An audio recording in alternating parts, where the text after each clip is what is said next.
आज हम लोग पिछले वीडियो से जो आगे का सामग्री है उसको आज हम लोग देखेंगे और रिलेटेड है, इसलिए ज़रूर उस वीडियो को भी देखिए और उसके बाद इस वीडियो को आप लोग ध्यान से देखिए, जिससे आपको उसको समझने में आसानी होगी।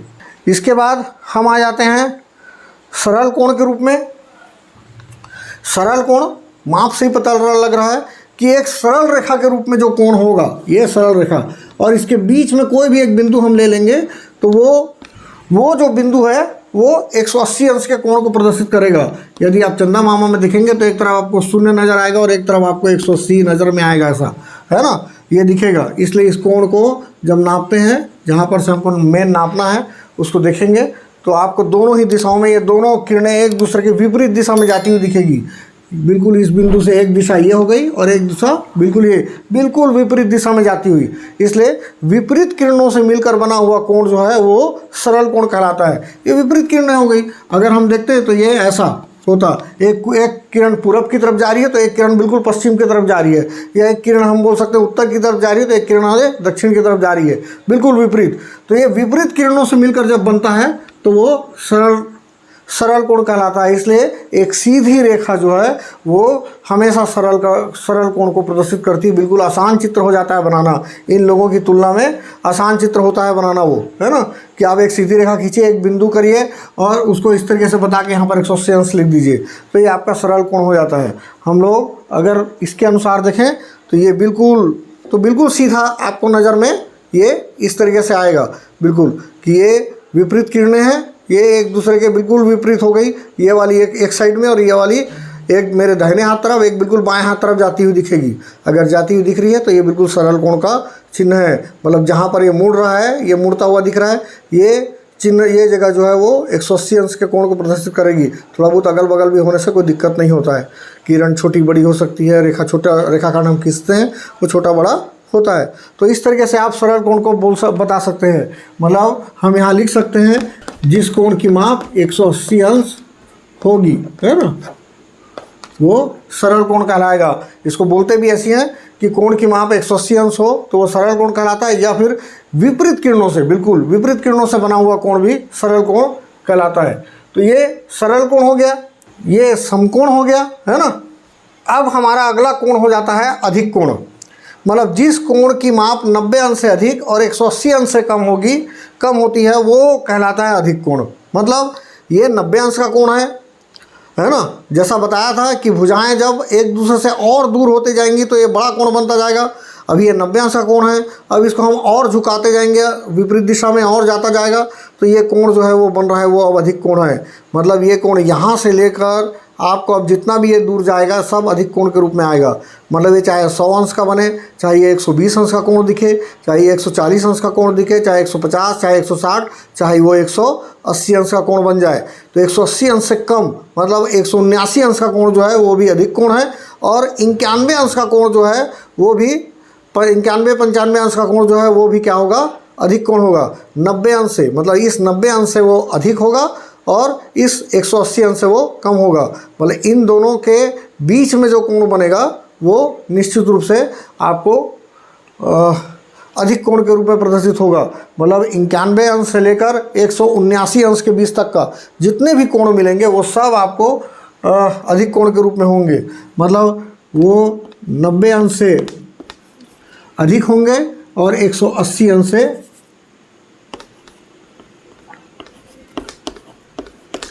से कम होंगे। 90 से अधिक होगा और 180 अंश से कम होगा। मतलब ये इस कोण की जो भी माप होगी वो इन दोनों से कम होगी, इन दोनों के बीच में होगी वो।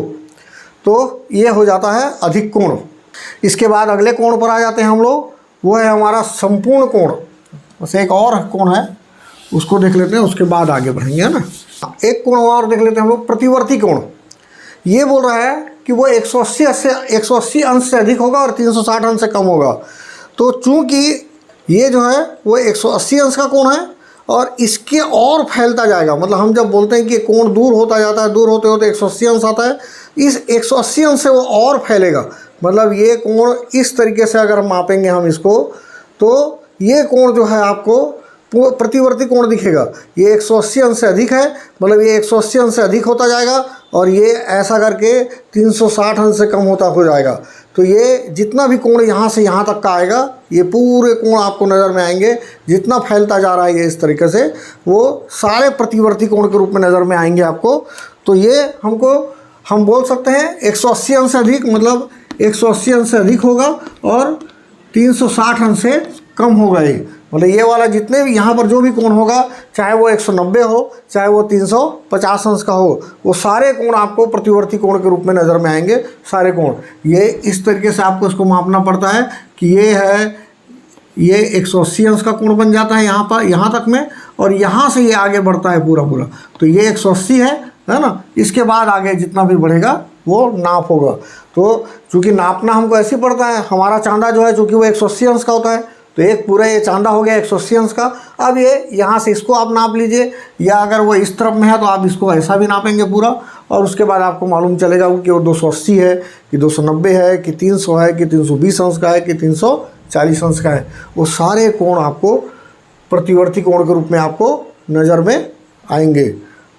बहुत कम उपयोग में होता है, लेकिन फिर भी आपके लिए समझने के लिए आवश्यक है, ज़रूरी है, क्योंकि आने वाले समय कहीं पर भी आप प्रतियोगिता परीक्षा में भी जाएंगे तो निश्चित रूप से ये आपके काम में आएगा। इसके बाद है हमारे पास संपूर्ण कोण।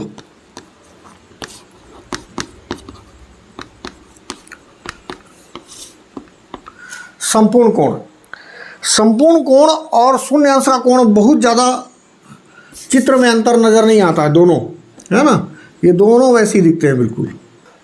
ये भी OA है, ये B है ना। ये कोण भी है, आपको AOB ही नज़र में आ रहा है ना।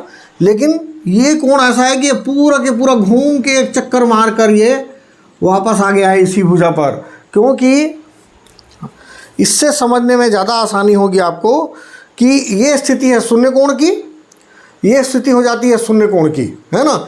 अब ये पूरा चक्कर मार कर याली भुजा पूरा चक्कर एक घूमेगी ऐसे करके अपनी जगह में, एक पूरा घूम के वापस ये फिर से अपनी उसी भुजा के नीचे में जाकर खड़ी हो जाएगी यहाँ पर। तो आप देखेंगे ये पूरा घूमने के बाद ये वापस नीचे में आ गई है। तो ये जो है वो 360 अंश का कोण बनाती है, पूरा घूम के, पूरा ऐसा, ये देखिए, है ना, पूरा एक चक्कर जैसा हमारा घड़ी का कांटा घूमता है, पूरा घूमता है, वो एक चक्कर घूमता है, बस ये विपरीत दिशा में घूम रहा है ना। तो ये पूरा घूमेगा और एक चक्कर पूरा घूमकर वो वापस अपनी पहली वाली भुजा के पास में आ जाएगा, पूरा घूमकर यहाँ से घूमेगा और पूरा घूम के अपनी वापस उसी जगह में वो आकर फिर से खड़ा हो जाएगा यहाँ पर। मतलब ये पूरा A है और उसके बाद में ये यहाँ तक फिर से B आ गया है, मतलब पूरा घूमी हुई स्थिति है ये पूरा घूम कर आया हुआ है।